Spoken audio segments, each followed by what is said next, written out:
മിക്ക കുട്ടികളുടെയും ഇഷ്ടവിഭവമാണ് fried rice അല്ലേ? അപ്പോൾ ഒരു റെസ്റ്റോറൻറ്റ് സ്റ്റൈലിലുള്ള ഫ്രൈഡ് റൈസ് നമ്മുടെ വീട്ടിൽ തന്നെ തയ്യാറാക്കിയാൽ എങ്ങനെയുണ്ടാവും? ഹായ് ഫ്രണ്ട്സ്, ഫ്ലേവേഴ്സ് ഓഫ് ജാസിൻ്റെ പുതിയൊരു വീഡിയോയിലേക്ക് എല്ലാവർക്കും സ്വാഗതം. അപ്പോൾ ഇന്ന് ഞാൻ തയ്യാറാക്കുന്നത് ഫ്രൈഡ് റൈസിൻ്റെ റെസിപ്പിയാണ്. ഇതിനു വേണ്ടി ആദ്യം ബസ്മതി റൈസ് തിളപ്പിച്ച് ഊറ്റിയെടുക്കണം.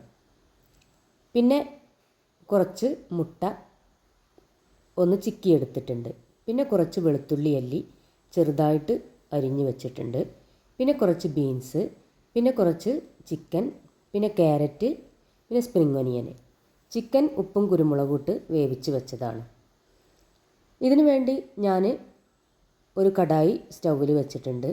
അതിലേക്ക് സൺഫ്ലവർ ഓയിൽ ഒഴിച്ച് കൊടുക്കുകയാണ്.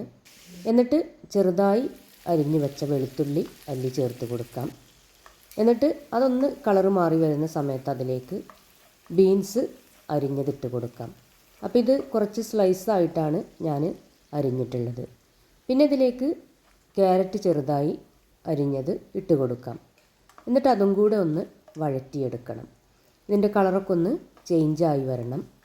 ആ സമയത്ത് ഇതിലേക്ക് സ്പ്രിംഗ് ഒനിയൻ്റെ താഴെയുള്ള ഭാഗം, കുറച്ച് വെളുത്ത ഭാഗം ഉണ്ടാവുമല്ലോ, അതും കൂടെ അരിഞ്ഞത് ഇതിലേക്ക് ചേർത്ത് കൊടുക്കാം. എന്നിട്ട് ഇതും കൂടെ ഒന്ന് ചെറുതായി വഴറ്റിയെടുക്കുക. ഇനി ഇതിലേക്ക് ചേർത്ത് കൊടുക്കുന്നത് ചിക്കൻ ഉപ്പും കുരുമുളകും ഇട്ട് വേവിച്ച് വെച്ചതാണ്. എന്നിട്ട് അതൊന്ന് മിക്സിയുടെ ചെറിയ ജാറിലിട്ടിട്ട് ക്രഷ് ചെയ്തെടുത്തിട്ടുണ്ട്. എന്നിട്ട് അതും കൂടെ ഒന്ന് യോജിപ്പിച്ച് കൊടുക്കണം. പിന്നെ ഇതിലേക്ക് മുട്ട ചേർത്ത് കൊടുക്കാം. എന്നിട്ട് അതും കൂടെ ഒന്ന് ഇതിൽ മിക്സാക്കി കൊടുക്കണം.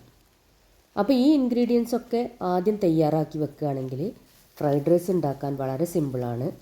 ഇനിയിപ്പോൾ ഇതിലേക്ക് വേവിച്ച് വെച്ച ബസ്മതി റൈസാണ് ചേർത്ത് കൊടുക്കുന്നത്.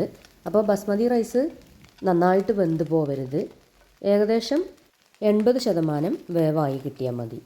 എന്നിട്ട് ഈ ബസ്മതി റൈസും ഇതിലുള്ള ഈ വെജിറ്റബിൾസും ഒക്കെ ചേർത്ത് നന്നായിട്ട് മിക്സാക്കി കൊടുക്കുക. അപ്പോൾ ഇതുപോലെ ഇങ്ങനെ അടിഭാഗത്തുനിന്ന് ഇതുപോലെ കുടഞ്ഞ് മിക്സ് ചെയ്തെടുക്കണം. അപ്പോൾ സാവധാനത്തിൽ ചെയ്താൽ മതി, കുത്തി ഇളക്കി ഇങ്ങനെ മിക്സാക്കി കൊടുക്കരുത്. എന്നിട്ട് ഇതിലേക്ക് കുറച്ച് കുരുമുളക് പൊടി കൂടി ചേർത്ത് കൊടുക്കുന്നുണ്ട്. നന്നായിട്ട് പൊടിച്ചതല്ല, ക്രഷ് ചെയ്ത് വെച്ചതാണ്. അത് ചേർക്കുമ്പോഴാണ് അതിൻ്റെ ഒരു ടേസ്റ്റ് ഉണ്ടാവുക. പൊടിയാവുമ്പോൾ ആ റൈസിൻ്റെ കളറൊക്കെ മാറിപ്പോകും. അപ്പോൾ ഇനി ഇതിലേക്ക് ലാസ്റ്റ് ചേർത്ത് കൊടുക്കുന്നത് സ്പ്രിംഗ് ഒനിയനാണ്. സ്പ്രിംഗ് ഒനിയൻ്റെ വൈറ്റ് പോർഷൻ ആദ്യം ചേർത്ത് കൊടുത്തു. ഇതിൻ്റെ ഈ ഗ്രീൻ പാർട്ട് ലാസ്റ്റാണ് ചേർത്ത് കൊടുക്കേണ്ടത്. ഈ സ്പ്രിംഗ് ഒനിയൻ്റെ ടേസ്റ്റ് തന്നെയാണ് ഫ്രൈഡ് റൈസിൽ ഏറ്റവും കൂടുതൽ ഫ്രൈഡ് റൈസിന് ടേസ്റ്റ് കൊടുക്കുന്നത്. ഇനി ഇതും കൂടെ ചേർത്ത് നന്നായിട്ട് മിക്സ് ചെയ്ത് കൊടുക്കുക. അത്രയും സിമ്പിളാണ് ഫ്രൈഡ് റൈസ് തയ്യാറാക്കാൻ. ആദ്യം ബാക്കിയുള്ള ഇൻഗ്രീഡിയൻസൊക്കെ ഒന്ന് റെഡിയാക്കി വെക്കണമെന്ന് മാത്രമേ ഉള്ളൂ. അതേപോലെ തന്നെ ഈ റൈസ് വെന്ത ഉടനെ ഈ വെജിറ്റബിൾസിലേക്ക് ചേർത്ത് കൊടുക്കരുത്. റൈസ് ഒന്ന് തണുത്തതിന് ശേഷം ഇതിലേക്ക് ഇട്ട് കൊടുക്കാനാണെങ്കിലാണ് ഫ്രൈഡ് റൈസ് പെർഫെക്റ്റ് ആയിട്ട് കിട്ടുക. അപ്പോൾ ഇതുപോലെ ഒന്ന് കുടഞ്ഞെടുക്കണം. പിന്നെ ഇതിൽ ചിലർ സോയാ സോസ് ചേർത്ത് കൊടുക്കലുണ്ട്. അത് വേണമെങ്കിൽ ചേർത്ത് കൊടുക്കുക. ഞാനിപ്പോൾ അത് ചേർത്ത് കൊടുത്തിട്ടില്ല. അപ്പോൾ വളരെ സിമ്പിളായിട്ടുള്ള ഫ്രൈഡ് റൈസ് ഇതാ റെഡി ആയിട്ടുണ്ട്. അപ്പോൾ എല്ലാവരും ഒന്ന് ട്രൈ ചെയ്ത് നോക്കുക. കമൻറ്റ് ബോക്സിൽ ഫീഡ്ബാക്ക് അറിയിക്കാൻ മറക്കരുത്. ഫ്ലേവേഴ്സ് ഓഫ് ജാസ് എന്ന ചാനൽ ആദ്യമായിട്ടാണ് കാണുന്നതെങ്കിൽ സബ്സ്ക്രൈബ് ചെയ്യുക. കൂടാതെ തൊട്ടടുത്തുള്ള ബെല്ലൈക്കണിൽ ഓൾ എന്ന ബട്ടൺ പ്രസ് ചെയ്യണം.